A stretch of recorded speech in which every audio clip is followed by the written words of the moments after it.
जिस कार्य को कोई नहीं कर पाया उस कार्य को मेरे प्रभु ने करके दिखाया।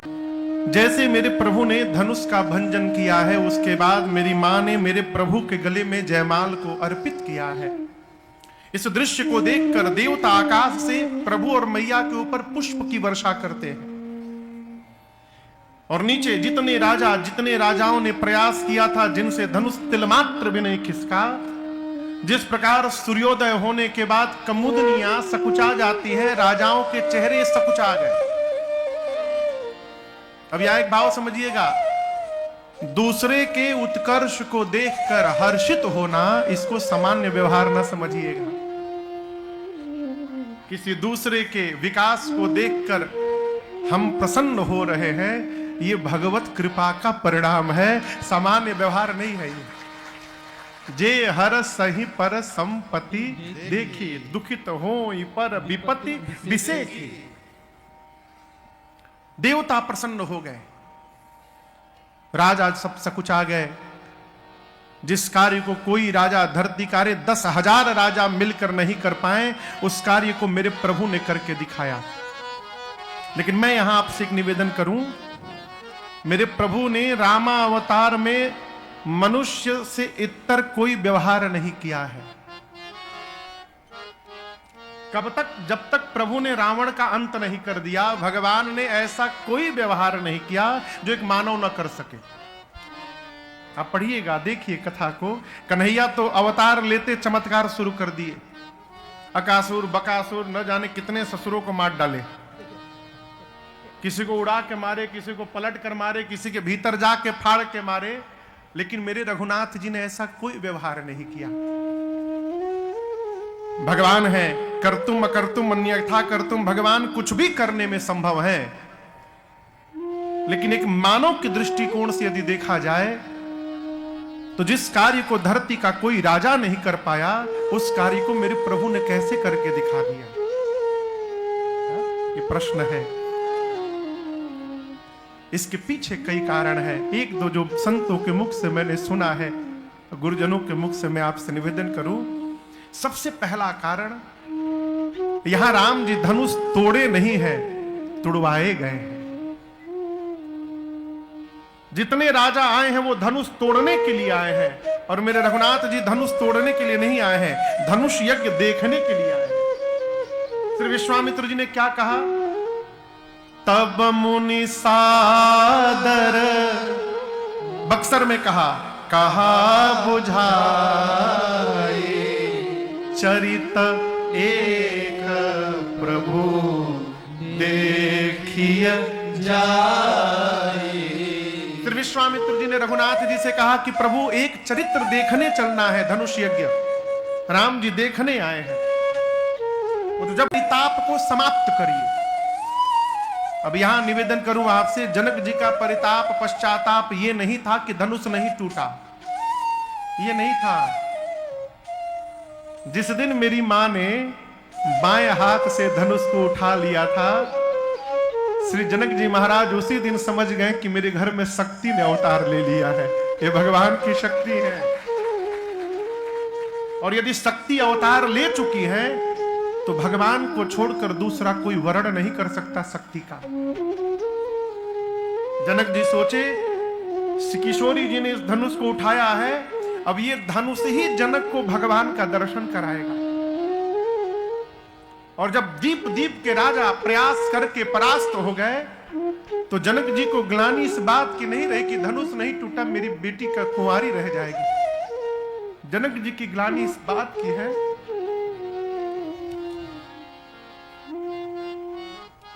लगता है मैं उस योग्य नहीं हुआ कि मुझे भगवान का दर्शन प्राप्त हो सके। मेरे भीतर वो पात्रता नहीं है कि मुझे भगवान का दर्शन प्राप्त हो, इस बात की ग्लानि है। विश्वामित्र जी ने कहा राम धनुष को तोड़िए, और तोड़ने के बाद जनक जी के पश्चाताप को समाप्त करिए, उनको पता चले कि राम रघुनाथ कौन है, इनको पता चलेगा आज। अब यहां राम जी विश्वामित्र जी के कहने के बाद धनुष तोड़ने आए। राम जी का स्वभाव है, आयसु मांगी करहि पुर काजा, अयोध्या में थे तो पिताजी से पूछ पूछ कर व्यवहार करते थे, और जब राम जी को विश्वामित्र जी के पास सौंपा दशरथ जी ने तो क्या कहा, मेरे अति आदर दो तनय बुलाए, हृदय लाए बहु भांति सिखाए। हृदय से लगाकर दशरथ जी ने सिखाया क्या, आज तक जैसे मुझसे आप दोनों पूछ पूछ कर व्यवहार करते रहे, आज के बाद विश्वामित्र जी से पूछ पूछ कर करिएगा। और याद रखिएगा, जब श्रेष्ठ आपको कोई कार्य करने के लिए कह देते हैं फिर आपको नहीं करना है। श्रेष्ठ ने यदि कोई कार्य करने के लिए कहा तो आप निमित्त मात्र केवल रहेंगे। कार्य श्रेष्ठ के श्री मुख से निकला हुआ श्री वचन ही पूर्ण करेगा, आप केवल निमित्त मात्र बने रहे। केवल श्री हनुमान जी को बुलाया, हनुमान जी आए, चरणों में प्रणाम करके ऐसे बैठ गए। भगवान ने अपने हस्त को, कृपा हस्त को हनुमान जी के सिर पर रखा है। परसा शीस सरोरुह, कहा जाइएगा, ये नहीं पूछा कि आप जा पाएंगे कि नहीं जा पाएंगे, ये नहीं पूछा।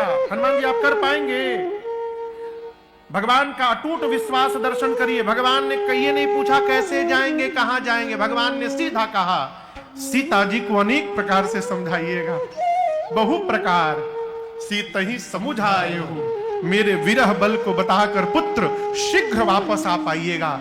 राम जी ने हनुमान जी को जाने के लिए कह दिया और जा करके शीघ्र आने के लिए कह दिया। अब दुनिया की कोई ताकत मेरे हनुमान जी को रोकने वाली नहीं है, भगवान का वचन लेकर के जाएगा, ये विश्वास। राम जी ने धनुष तोड़ा, कैसे तोड़ा, गुरु आज्ञा ने तोड़वाया है, गुरु वाक्य ने तोड़वाया है, ये विश्वास रखिए। जीवन में संतान कोई भी उपलब्धि प्राप्त कर ले, संतान को यह बताइए कि ठीक तुमने मेहनत की है, अच्छी बात है, लेकिन तुम्हारे ऊपर भगवान की कृपा है कि तुमने ये प्राप्त किया है जीवन में, ये बचपन से सिखाइए। राम जी भगवान है, राम जी के परिवार में कौन जानता है आपको मालूम है?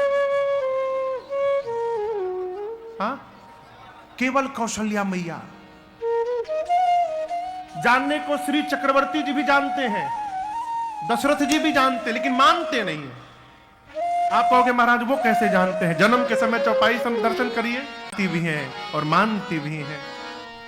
लेकिन आप पढ़िएगा बालकांड के अंत में, जब भगवान विवाह करके अयोध्या लौटे हैं तो मां कौशल्या बार बार रघुनाथ जी के हाथों को देखती है, राम इन्हीं हाथों से धनुष को उठा लिए थे, जिस धनुष को कोई नहीं उठा पाया आप उठा के तोड़ भी दिए।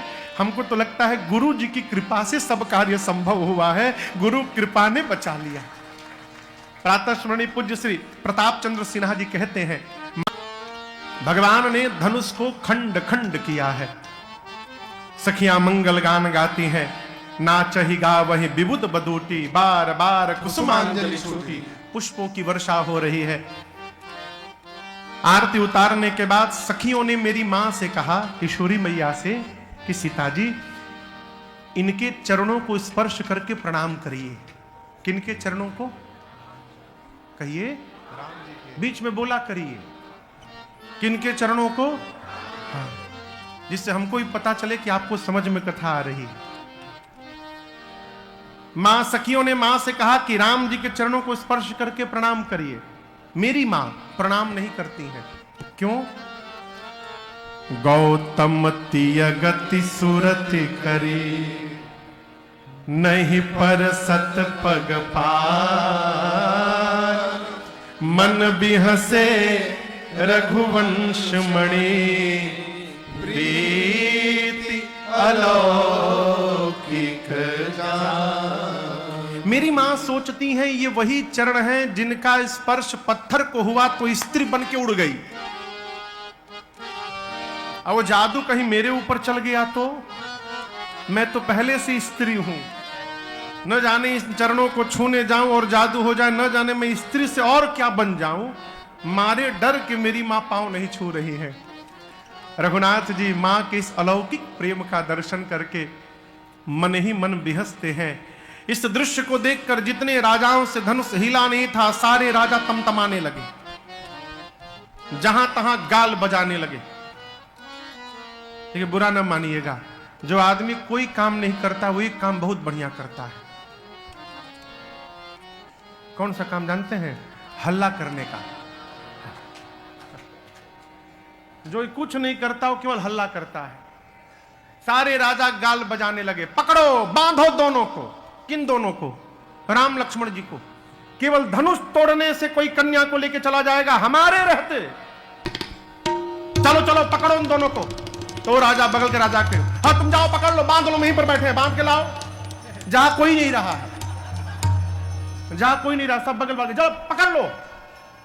एक राजा ने कहा, यदि जनक जी सहायता कर दे तो हम दोनों को बंदी बना लेंगे। जनक जी क्यों सहायता करने जाएंगे? लक्ष्मण भैया ने राम जी से कहा, भैया ये राजा लोग हमसे मिलने के लिए परेशान हो रहे हैं, एकदम बेचैन है मिलने के लिए, आज्ञा हो तो मिल के आ जाऊं। राम जी बोले, शांत रहो, इन राजाओं को शांत करने के लिए बाबा जी आ रहे हैं,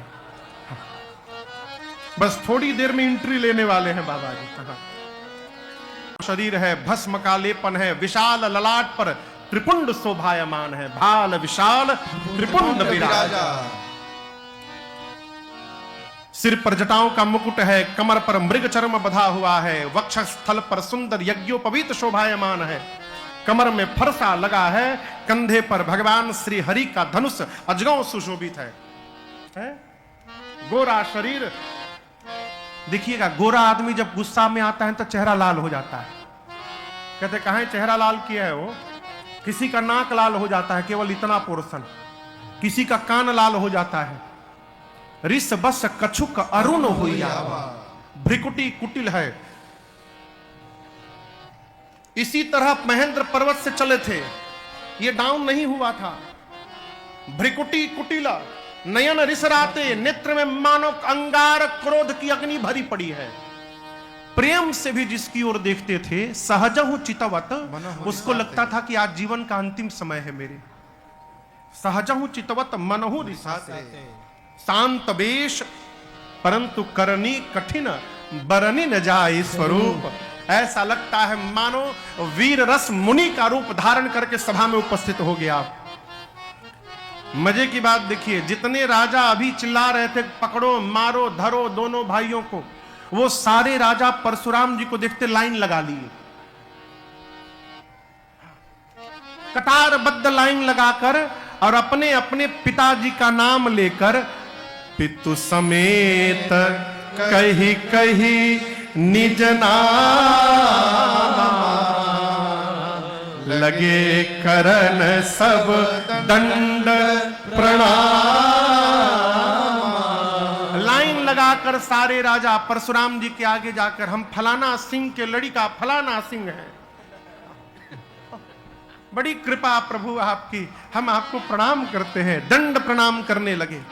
प्रणाम करके सारे राजा किनारे जाकर चुपचाप खड़े हो गए, धनुष बाण सब फेंक दिए।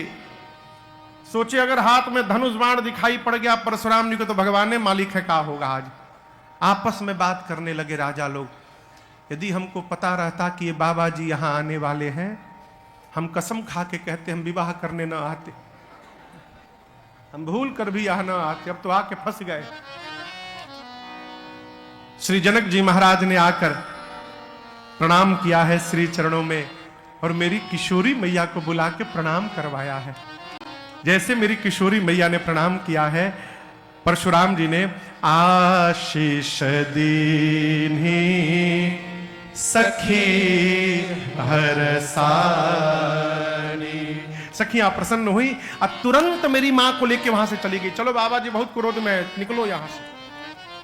अब विश्वामित्र जी ने आकर परशुराम जी से मिले हैं और राम लक्ष्मण जी को बुलाकर परशुराम जी के चरणों में दंडवत कराया है। और यहां दर्शन करिए, एक निवेदन करूं आपसे, क्रोध में किसी को कुछ दिखाई नहीं पड़ता। जब व्यक्ति क्रोध में रहता है तो उसे कुछ भी नहीं भाता, लेकिन इस क्रोध की भी अवस्था में परशुराम जी ने जैसे मेरे प्रभु का दर्शन किया है, रघुनाथ जी को देखा,